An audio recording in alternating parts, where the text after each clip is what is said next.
How do we have a Michigan cup? When did we go through Michigan? I think my mom brought it back when she went to like a reunion or something. Let's read the news. It's the best intro I got. Okay.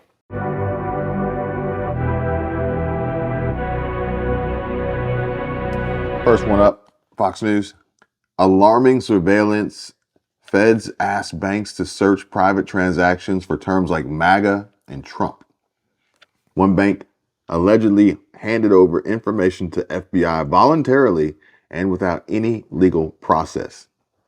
Federal investigators asked banks to search and filter customer transactions by using terms like MAGA and Trump as part of an investigation into January 6th, warning that purchases of religious texts could indicate extremism. And this is according to the House Judiciary Committee, which they revealed on Wednesday in a letter obtained by Fox News Digital. Fox News Digital has learned the committee also obtained documents that indicate officials suggested that banks query transactions with keywords like Dick's Sporting Goods, Cabela's, Bass Pro Shops, and more. The House Judiciary Committee and its subcommittee on the weaponization of the federal government have been conducting oversight of federal law enforcement's receipt of information about American citizens without legal process and its engagement with the private sector. That's my question. The only way you're going to be able to search Trump and MAGA is if you bought from some place that was like MAGA.com or Trump.com, because it's not like you're putting notes in when you're buying things that are going to show up on your bank statement. That's not how that works, unless they're looking at Cash App and Venmo, where you can put notes in, because that's different. Venmo shows a note, right? You can put a note for what it was. Yeah. I don't see how the bank can do that part. The rest of it makes sense. If they're looking for locations where you've made purchases, that makes sense. But looking for keywords like that, it's not like you're going to find a thing, shit. right? Well, I mean, think about it. If they wanted to ban the raised bed gardens and stuff like that, and basically like all organic farming, which would rule out pretty much most of the FDA, then they would search for certain places that are going to sell certain things to target certain people. Yeah. Now, the worst part is it's illegal, but it's also, oops, my bad, but it's already done. Well, yeah. You know, people have already had their information scrubbed and have been prosecuted, only to find out, oh, we couldn't do that. Yeah. So they're looking at those places because those places sell things that could be used. But I mean, if you're looking for Trump and MAGA stuff, they should have been looking at Walmart. Looking for Walmart as a keyword, because that sells a lot of Trump, and it sold Biden stuff too, though. Yeah, I don't know how this search really works. Me either. But nonetheless, they did it. They did it. The banks handed it over. And then when they're done, they said, "I'm sorry, officer. I didn't know I couldn't do that." Like, who's going to work at the bank and the FBI says, we need this, and you're going to tell them no? Me. Okay. Okay. Show me your warrant. Give me your search warrant. Nobody's going to stand up to the FBI. Sit. No employee is going to stand up to the FBI. I still don't see how you chug coffee like that. Walmart, might as well. If we're talking about messed up stuff happening, Walmart is on the list. This should really come as no surprise. That's what I was saying. But Walmart, Delta, Chevron, and Starbucks are using AI to monitor employee messages. Oh, so I actually had that one as mine. I was going to talk about today, and then I saved it for tomorrow. But we're not going to talk about it. It's a headline. Aware, an AI firm specializing in analyzing employee messages, said companies including Walmart, Delta, T-Mobile, Chevron, and Starbucks are using this technology. Aware said its data repository contains messages that represent about 20 billion individual interactions across more than 3 million employees. And a lot of this becomes thought crime, is what Judah Williams, co-founder of Humane Intelligence, said of AI employee surveillance technology in general. And she added, This is treating people like inventory in a way I've not seen. Tracking and monitoring employee messages. I mean, it's not on their cell phones. It's got to be on like some company's proprietary messaging system, right? You would think. Well, tune in for Squirrel Tribe tomorrow for the latest. This says the first line here says, cue the George Orwell reference. Mm-hmm. Depending on where you work, there's a significant chance that artificial intelligence is analyzing your messages on Slack, Microsoft Teams, Zoom, and other popular apps. Slack is the one where usually people get fired from. Like Slack is, it's an internal messaging system, but most often when there's a mass firing, it's always, we all got the message on Slack. Is that something I've never seen that before? Like where I worked didn't have it. I'm guessing somewhere you worked might have had it. It's no different than if we wanted to run our business on Facebook Messenger. Oh, okay. It's Slack. So you got Slack, you got Teams, you got Zoom. So it's a company thing. It's the SaaS. It's software as a system. Okay. But a company can choose which one they want to use. But it's for companies. It's not like something you and I would just have. I mean, if we had a team, if we had a team, you could use it. Okay, that's what I was trying to figure out. Yeah. Speaking of AI, or speaking of technology and some wild and crazy stuff, what's the most memorable moment from the Super Bowl that you have? Oh, I have 2. Actually, I have 3. The first one, Travis Kelce running up on his coach the way he did. Caught him off balance. Number 2, when Usher took his shirt off and then had like a tick for, it was supposed to be a dance, but it looked like he was having a small stroke. And then number 3, when Broski could have caught the ball and had the first touchdown for the Chiefs and instead dropped it. Fumbled it. Well, none of those are what we have here. This is actually Alicia Keys' Super Bowl flub has already been erased from the official record. Her little first intro note? It never happened. That was messed up? It never happened. You think you thought you heard something. We know we heard something because everybody's talking about it. The memes are talking about it. Oh, I know. The growing danger, this is from AV Club from Yahoo Entertainment. The growing danger of the internet is that we won't be able to trust what we see or hear. I've said it forever. I mean, that's already the case. It's already the case. It's not because of AI and technology. It's because people are flat out lying to you. You know what? I never figured out if everybody else had the same pauses and delay that we did, or that was because of Paramount Plus. That was crazy that or maybe the game just stopped. Yeah. So it says, just leave it. He's not, just leave it. Okay. So it says, it's already pretty easy to spread misinformation on social media. But as artificial intelligence and deep fakes become more precise and accurate, it will be even harder to separate fact from fiction. Mm-hmm. Maybe it's a little dramatic to apply this logic to the editing of Alicia Keys' Super Bowl halftime show performance, but the truth is, reality is already being tweaked before our eyes. In this case, millions of people watched and heard Alicia Keys' voice strain and crack on the opening notes of If I Ain't Got You, which she played before transitioning to her duet with Usher, My Boo. Fans reacted to teasing Keys for being off key, and a video still exists on the web of the singer, who is a tremendous vocalist, briefly struggling with the song. But if you watch the performance after the fact via the NFL's official YouTube page, you won't hear any sign of imperfection. You won't hear any sign of imperfection. The voice crack has been smoothed over and presumably auto-tuned into something more soothing on the ear. More soothing on the ear. So it never happened. One of the other things I don't know anybody noticed, I've seen a couple clips of it. When the Chiefs had the ball, Mahomes is 15, I think, and number 11 was running next to him, and somebody from 49ers was running at them. Mahomes had the ball. And the dude and Mahomes was like, no, don't tackle me right now. And he went and hit number 11 instead, and Mahomes kept going. It was like, he was like, no. Like, he was like Neo. He's like, no.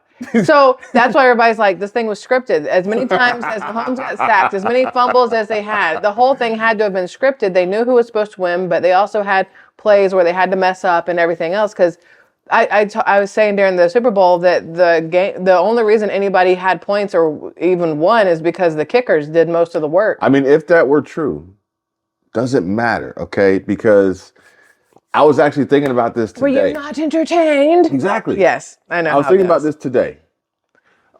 If Kansas City got blown out, people would be pissed.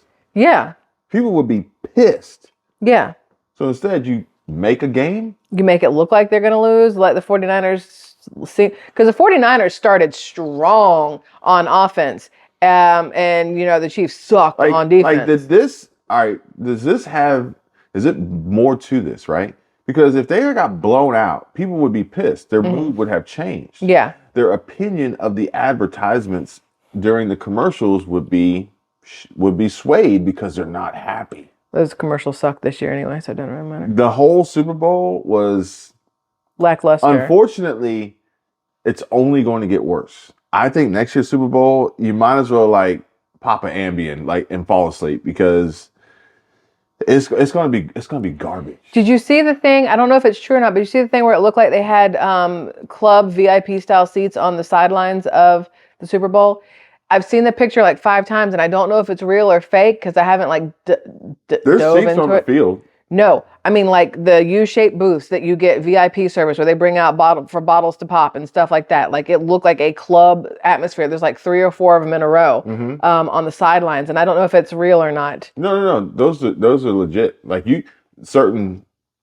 Probably all of them now offer you think first row 50-yard line, great, dude. I'm on the field. They have that. Yeah.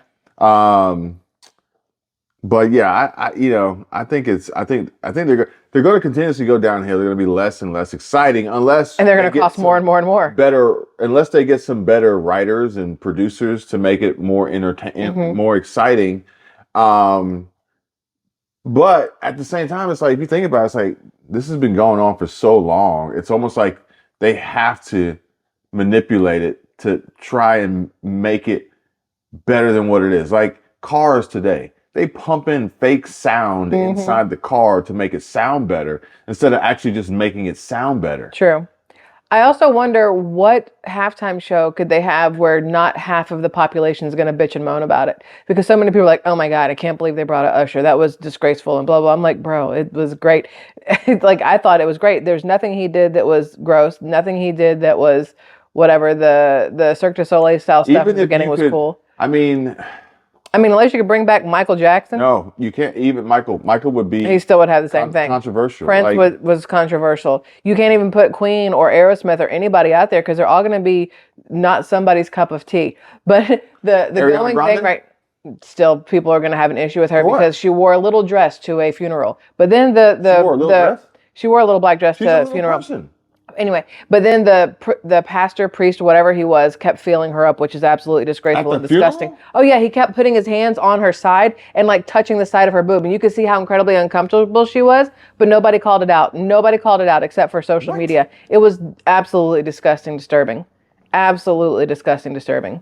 You can see her trying to move away from it, and he's pulling her in closer, and his hand is on the side of her breast. Black pastor. I don't remember who it was for. Aretha. Wait, which black female singer died? Aretha Franklin? Patty. Who passed away? Why he do it like that? See? Why he do it like that? See? Disgraceful. What? Absolutely disgusting. Absolutely disgusting. Dude. And then people are like, why didn't she say something? Well, she's at somebody's funeral, number one. She's not trying to be disrespectful. And also, it's but she's probably wondering, why is nobody stopping him? Yo. The way he has his hands on her is disgusting and disgraceful to everybody in that congregation. It is disturbing. That's jacked up. Exactly. That's jacked up. She's gonna be in the Wicked? Yeah, she's the Good Witch. Glinda the Good Witch? I think it's Glinda. So my question is though, if at the end of the day they go, look, this is how it's gonna be, but we're gonna pay everybody more money. You think the players would care? You think the players would be like, no, we want to play a real game? Or they say, well, I'll make more money and go out there and do what they do. There's probably a handful that actually still play because they love the game. They don't know. They're not in it. They're not. I was about to say, those people aren't integral to Yeah. Except for that one guy who sprained his ankle just coming off the sideline. That was He was so excited. He didn't sprain his ankle. He tore his Achilles. Damn. Yeah. Jumping off the sideline the way he did. All excited. So it says here that perhaps the reason why it was edited is because the halftime show is now sponsored by Apple Music. Given that it's a streaming platform, the brand is more invested in making sure the audio it produces is high quality. The AV Club has reached out for comment. Whether Apple was behind the tweak or not, the change erases what is exciting and enjoyable about live performances and the element of uncertainty and vulnerability. That anything can happen on stage, that what we're hearing isn't just the same thing we can get on Spotify, that what we're hearing is real. Real, in quotations, is the operative word. While a tiny edit of Alicia Keys is not at all approaching the danger of Joe Biden deepfake spreading lies about public safety, it still represents an alteration to reality. Sure, we all know that the halftime show video was edited, but what about 5, 10 years from now, when you're trying to remember what Usher's saying and you click the first video you find from 2024 Super Bowl, will you remember while you're watching that it didn't sound quite like that on television? Does it matter that the version, does it matter? It's the Mandela effect, literally in real time. It's like the flashy thingy from Men in Black. But the problem is you give an inch, they take a mile, they do this, what are they going to do next? Yep. Well, we talked about it, or you and I talked about it, and I think I talked about it on my main channel. How does Apple have so much power over the internet to wipe out everybody? Oh, because it's NFL and they own the rights to rebroadcast, and they'll take anything down. Go ahead.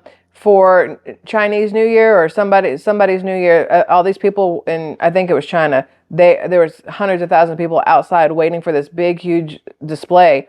And then it hit whatever time it was supposed to be for them, and nothing happened. But if they looked at their phones, it looked like there was massive fireworks. It looked like there was all these things happening, and nothing was actually happening in real time. They just made it seem that way for the news and social media, so it looked like they did this whole big production and spent this kind of money, and it looked this great, and it's literally absolutely nothing. People that were there in person were like, what is going on? I think people saw it where it looked like there was like a giant man running over the water, because it was a lights display, but it wasn't. It was all done online, and none of it was real. So, yeah, I was thinking about that today, and I was thinking about, we were in Walmart, and I was going to mess with you with this net and, catch you with this net. But I was thinking about, making videos, these prank videos and, fun videos, right? But then I was thinking there was a guy, and he's pretty popular on YouTube, and he made a video the other day. See if I can find him. His name is Two Turnt Tony. Two Turnt Tony. 4.97 million subscribers.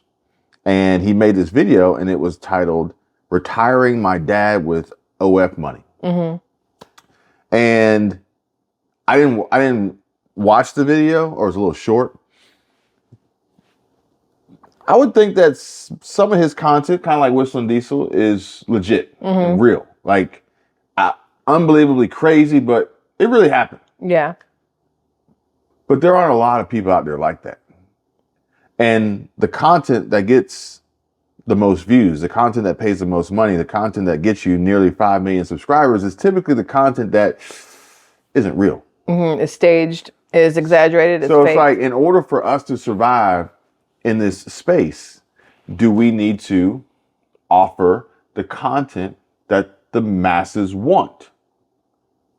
You see what I'm saying? Yeah. Give them what they want. I'm not saying give them fake. I'm saying give them what they want. But there's so many of them out there that are already like that. So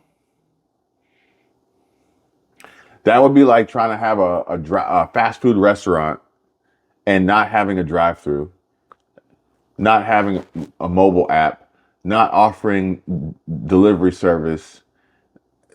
You wouldn't survive. Yeah. Against the competition. Yeah.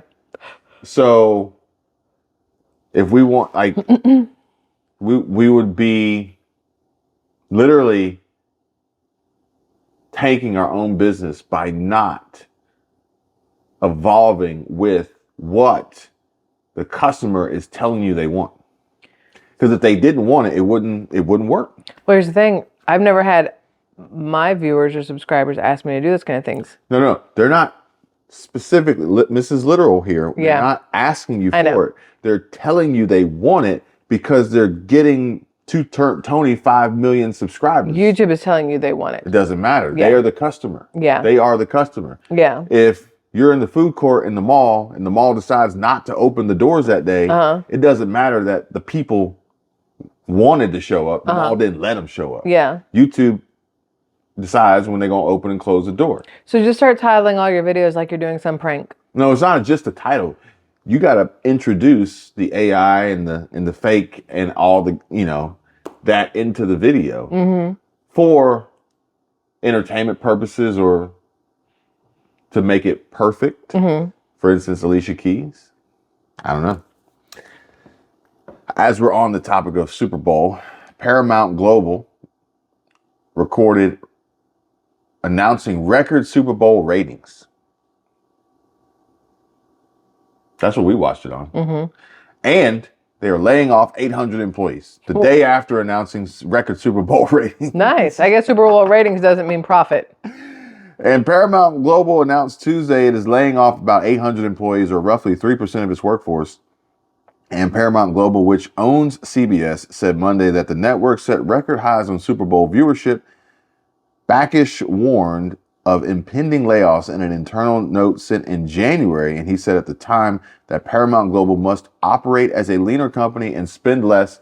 And you had to know as an employee of the 800 that you were going to be safe until the Super Bowl. Well, I would think that the 800 that got let go are either going to be ones that cost them a lot of money or ones that were literally pointless, like the mail person. The person who... They ain't got 800 mail people. That's only 3% of their company. It's possible. You don't know how many offices they have. I know. Or a receptionist. They don't need a receptionist anymore. All you need is that AI thing that does everything for you. You don't need a receptionist. Or you can outsource it. But if everything's AI, you don't need receptionists anymore. So if you work for Paramount, would you consider that a real job? Yeah. So apparently having a real job doesn't really mean anything. No. Because these people probably are still going to be kind of like, well, damn, I just got laid off. From my real job. It didn't matter. Yeah. It didn't matter if you were, whatever. Wherever you're putting time and effort in and receiving money back, that's a real job. Honestly, the only people who have the best real job, there's like two of them. Do you know who they are? What jobs they have? No. What types of jobs they have? The best real job to have? No.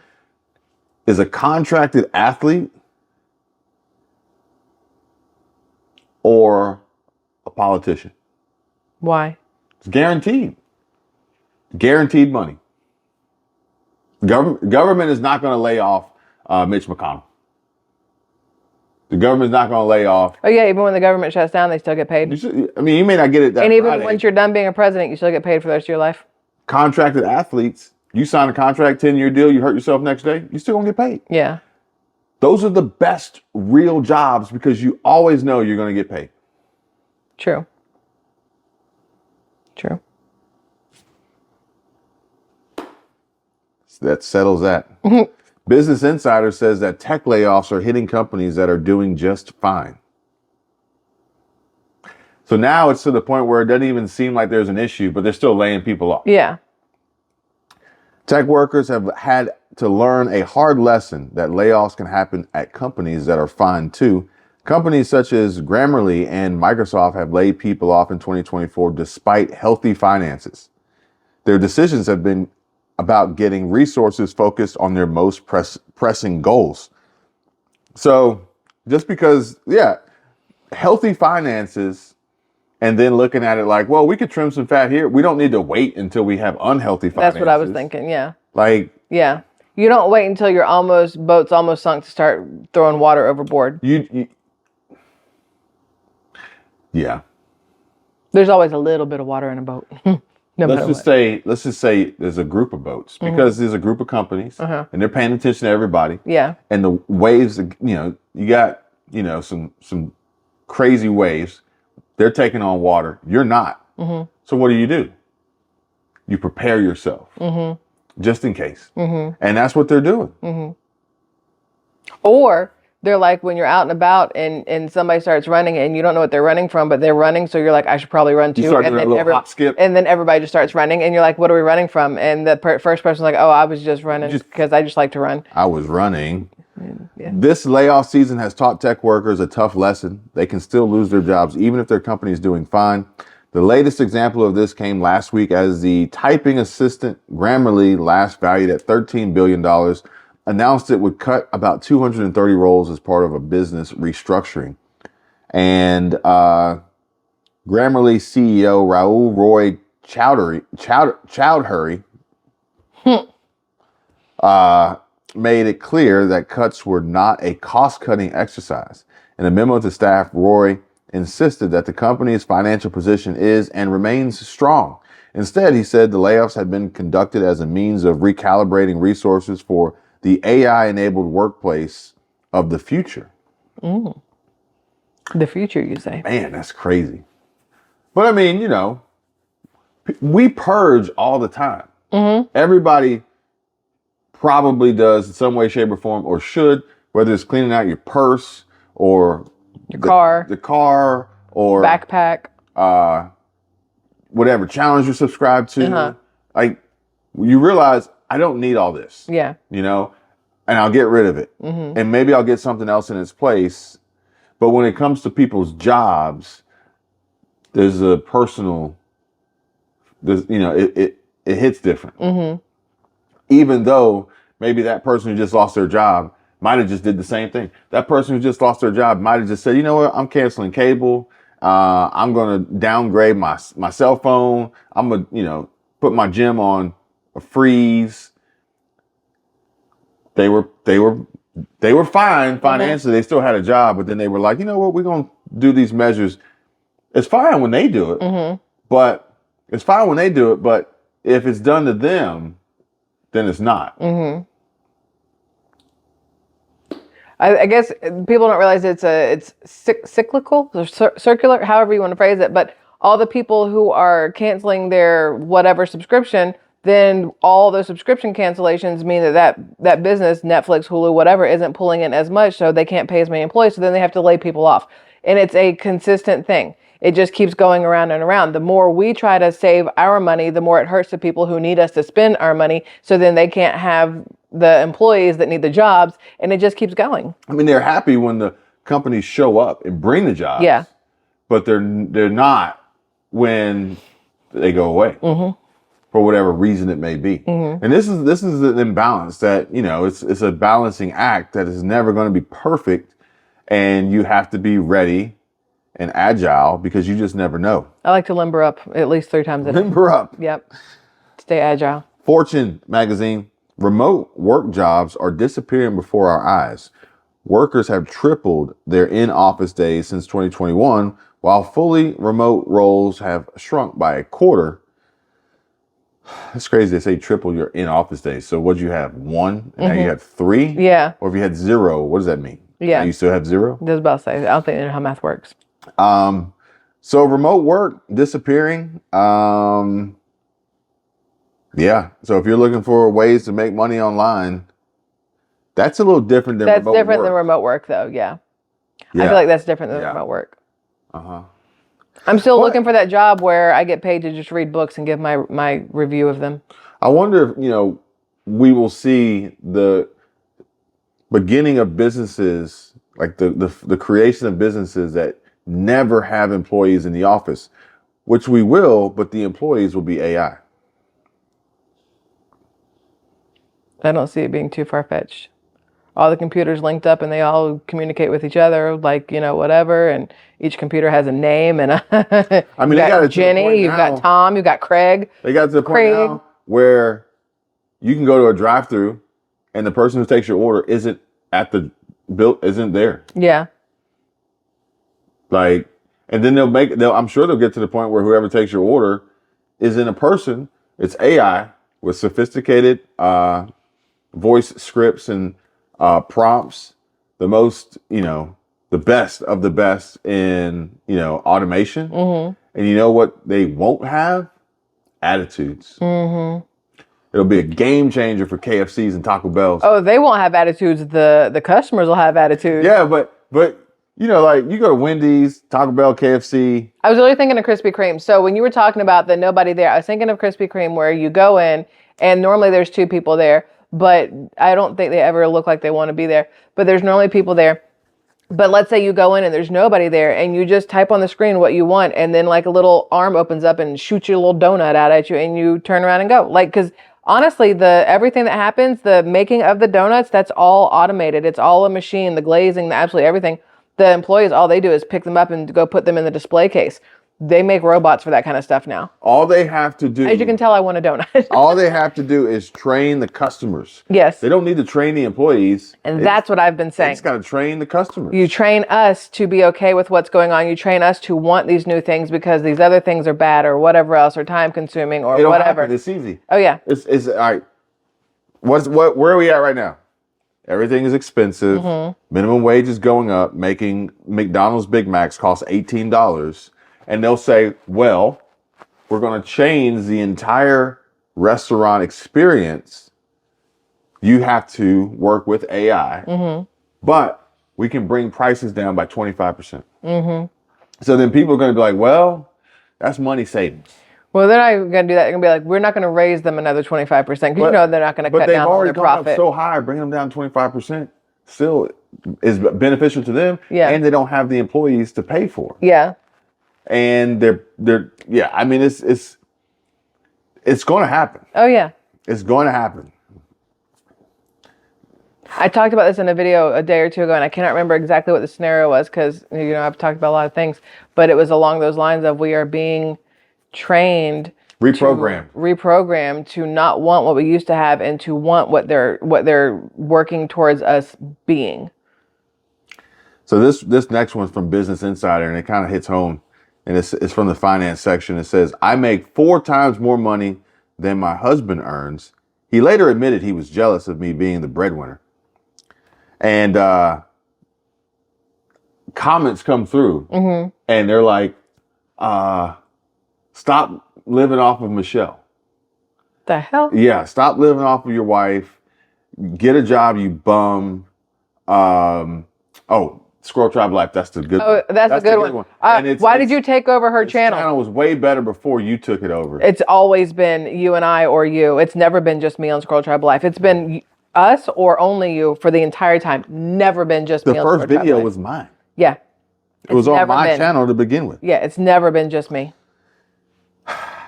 But you do destroy me in every sense of the word when it comes to revenue from YouTube. Yeah. You just yeah. But then it's also weird because YouTube's never let us be even at the same time. Right now, I'm down, you're up. They never. And when you're down, I'm up. That's how it works. But never.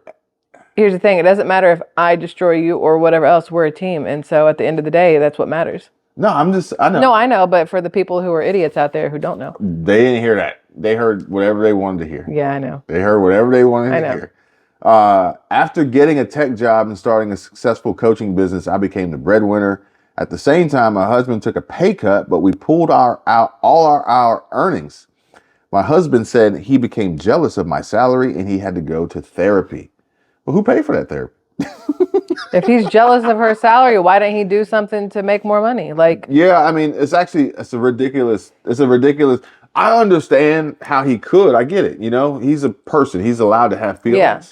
But realizing that you were fortunate enough to have the ability to do this, would you have preferred you make the most and she doesn't, and then you take a pay cut, and then it's just worse? Well, how about if he was a breadwinner and she didn't make nearly as much, would he not resent the fact that he's doing more work and pulling in more than her, and she's not pulling her weight? Weak dude to me. He does. That's exactly what I was going to say. He sounds like a beta. Yeah. Or sigma. I don't know which one it is, but he ain't an alpha. No. And he looked like he wanted to be in Boys to Men. He got this weird looking turtleneck thing going on. I had been working as a social worker in higher education administration when I decided to start a podcast called One Day at a Time in April 2020. The purpose was to talk to women about balancing their relationships and responsibilities, which is another reason why this one resonated with me, because she took to a non-traditional form of income by creating a podcast. Now, I'm not sitting here like beating a dead horse or trying to argue, but I just find it really interesting from the position of a content creator and influencer and YouTuber that catches a lot of shit in the comments for that very reason. From the same people who are on YouTube to watch content creators. So those people are clearly the dumbest people walking earth. Like, it does not make sense to me. How can you go to the platform to watch the videos to turn around and complain that somebody's there making videos for the platform, you dumb fuck? Anyway, it's fine. I'm just saying. 3 years later, the podcast launched into a successful relationship coaching business.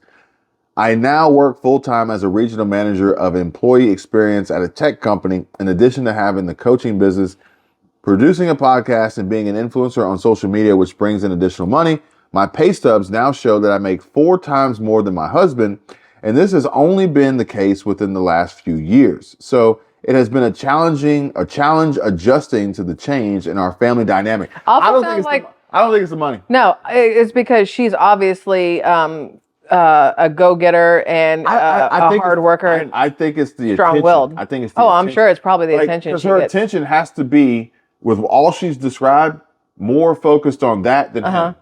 Yeah. It's just... Yeah. She probably gets more attention because of what she's doing. Yeah. So he has little boy, little D energy syndrome kind of thing. Yeah. That's what the crazy part about it is, like, she started this podcast with the purpose of talking to women about balancing their responsibilities and relationships, which is interesting because she needs to balance hers, I guess. We don't know that. Maybe. You're assuming that just because he's butthurt about it. No, I'm just saying, like, but if it's still there, she's gonna have to figure out how to manage that, right? Because he ain't. Sounds like. Or he gonna get. He's snip by deuces. You either step up or get out. Those are kind of how it works. It would make more sense for him to say, you know what? Why don't I spin off of this opportunity and offer the guy's perspective? Because he's not the go-getter. He's not the step up. He don't have what it takes. He doesn't have what it takes to talk to men, because he can't even talk to his wife. Yeah. Now, there's a guy out there and he puts out content, relationship-based content, and his name is Tony Gaskins. And he's a celebrity relationship guy.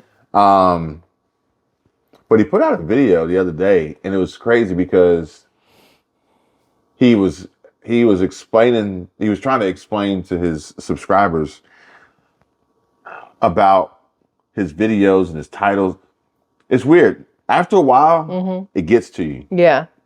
And he broke, and he made a video where he went. Richard Fain did it one time. He went off on some people one time. I remember that one. And the comments, that's the most challenging part of a damn relationship, is managing. Can you imagine the people managing the negative comments in their lives in these relationships, and they're not even making money off of it? Oh, yeah. They're not even making money off of it? Yeah, that's true. They're just putting themselves in a position to be hurt and negatively impacted, degrading their mental health just because they wanted to post a picture for clout. Yeah. We're switching gears here. Okay. We're moving on to Ford. Okay. And apparently, from this headline, it seems like Ford has created this collaboration or joint venture with Boeing. Are they both falling apart? Doors falling off of Fords also? Auto Evolution says Ford recalls Explorer due to potentially loose or missing fasteners. Oh, all right.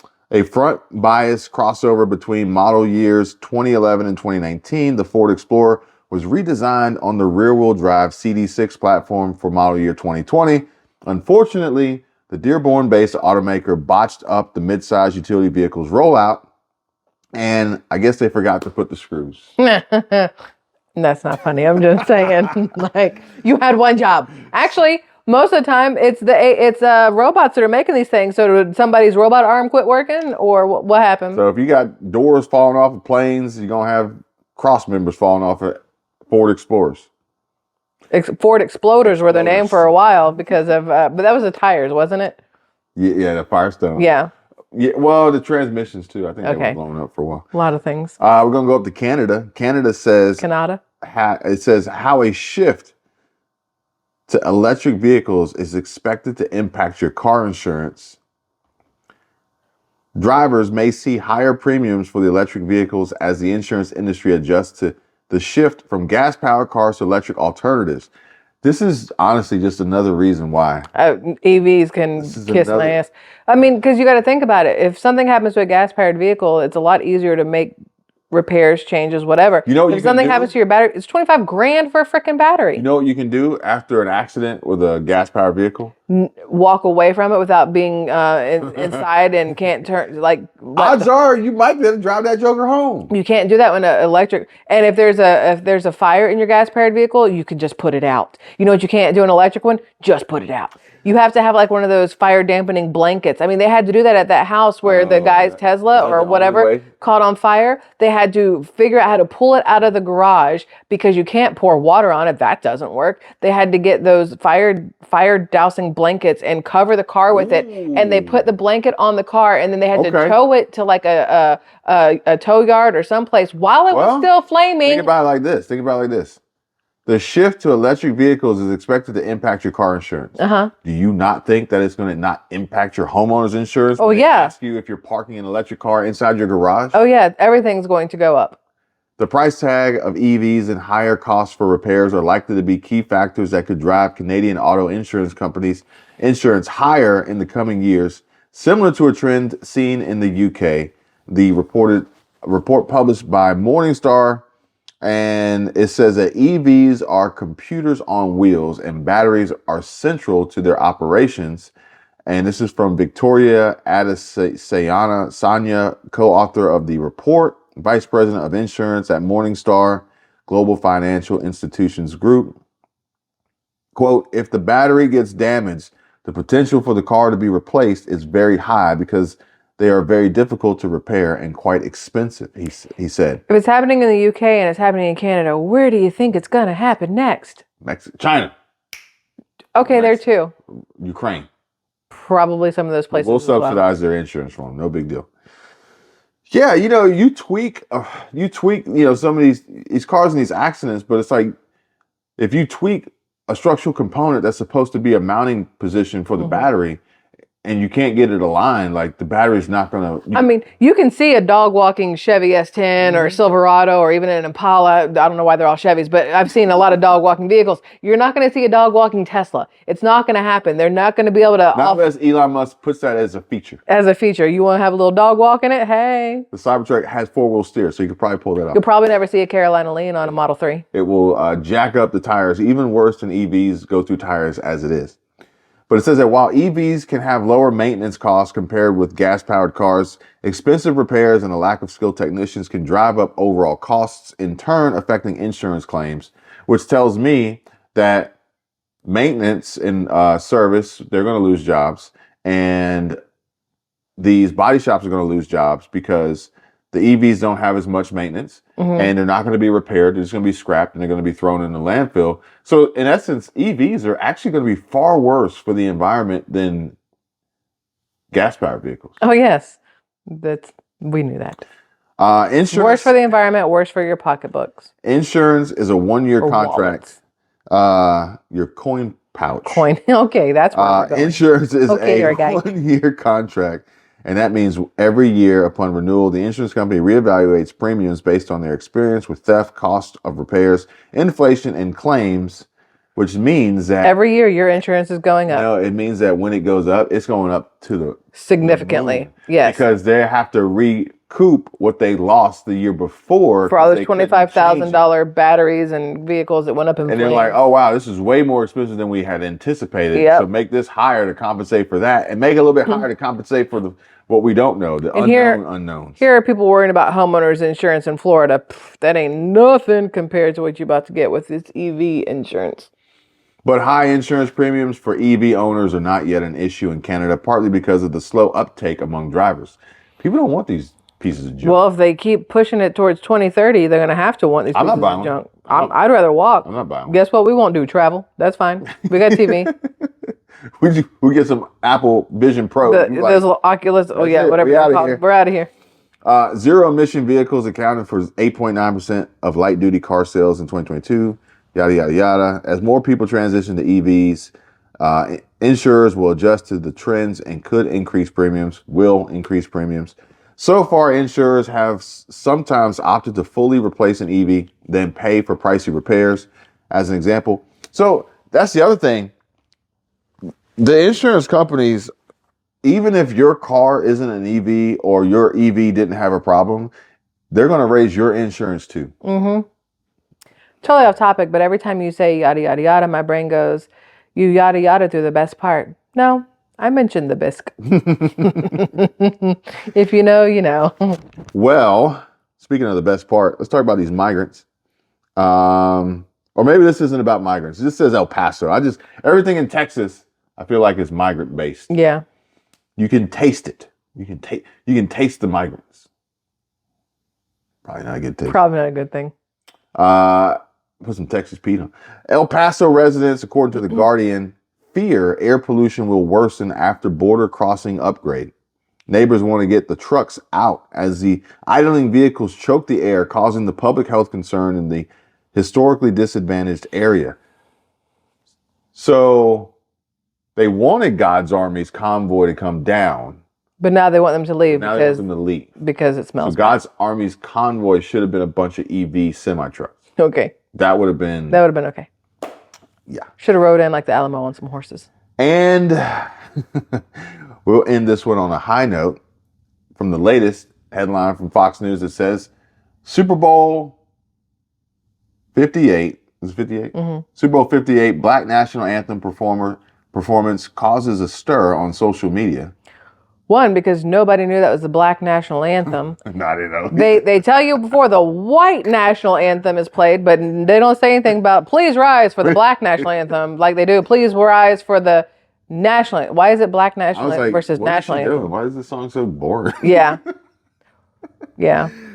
Andra Day performed Lift Every Voice and Sing, known as the Black National Anthem, ahead of Super Bowl 58 and received a rousing ovation from the fans at Allegiant Stadium. I mean, if it was really the Black National Anthem, shouldn't it have been like T.I. or like Ludacris? Like somebody like have like a beat to it, like trap. No. I feel like it should. Not all black people like T.I. and trap music. Okay, well, at least put some rhythm to like there should have been something to like. But there's no rhythm to the regular national anthem. It's because it's white. That settles that. We need a mixed national anthem. We will have soon. We'll have a Spanish national anthem. I was about to say soon we're gonna have a little bit of everything. We're gonna have a Spanish. Got to get through like 17 different languages before the game starts. We will. Yeah, we'll have Spanish. We'll have Chinese. We'll have one of the things Asian. Or one of the things that was really stupid. They before both of the songs that were sung before all the songs that were sung, they said, "Hey, and here is our American Sign Language interpreter," and they never showed them. They never showed the sign language interpreter during any of the songs. So if we're going, this is not me being funny. This is me being serious. If we're going to go down this road and have a Black national anthem, then I feel like we should have a female national anthem. I feel like we should have a gay national anthem, an LGBTQ plus national anthem. It's raining men. We should have every... Hallelujah, it's raining men. Okay. If every... That's also the women's national anthem. If every protected group has their day and their month and their parade and their march and their flags and all that stuff, then why is there only a Black national anthem? So I feel like, and we're not protected, so maybe that's why we're not protected. So then we should have a Native American national anthem. That would be more accurate because they're not protected. The ones that should be aren't. I don't have anything to add. Yes. Yes. Day was tapped to sing the song last month as part of the NFL's pregame festivities. Additionally, Reba McEntire sang the national anthem and Post Malone did America the Beautiful. As Super Bowl Sunday arrived and Day sang, NFL fans on social media hurled criticism for the league having the Black national anthem performed, and it started early in the day and continued. Representative Matt Gaetz from Florida wrote on X about a conversation he had with his wife about why they weren't going to watch the Super Bowl. And, quote, they're desecrating America's national anthem by playing something called the Black national anthem, he wrote. Does that make him racist? A little bit. Just a little? A little bit. White people are boycotting the NFL because of black people. Mm-hmm. Which is ironic, given most of the people in the NFL are black. Representative Mike Loychik, a Republican lawmaker in the Ohio House of Representatives, criticized the NFL. There's no such thing as a Black national anthem, he wrote on X. We are all Americans, united by our great and beautiful Star-Spangled Banner. The Super Bowl is supposed to bring us together. It's a disgrace that the NFL decided to push the politics of racial division again. Well, it sounds like he's pushing racial division instead of just letting people have songs. So, right? In order to be inclusive, you have to be divisive. I guess so. That's how it goes. So then the question is, does the NFL get to a point where they nix the Black national anthem? Or all of them? Ooh, because if they do that, then it's going to be hell to pay. But if maybe they'll say we're not going to do a Black national anthem, but they'll give black people money, they'll give them reparations. No.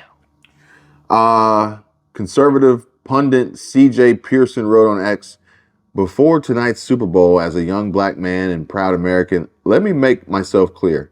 There is only one national anthem, as there is only one United States of America, and it's for everyone.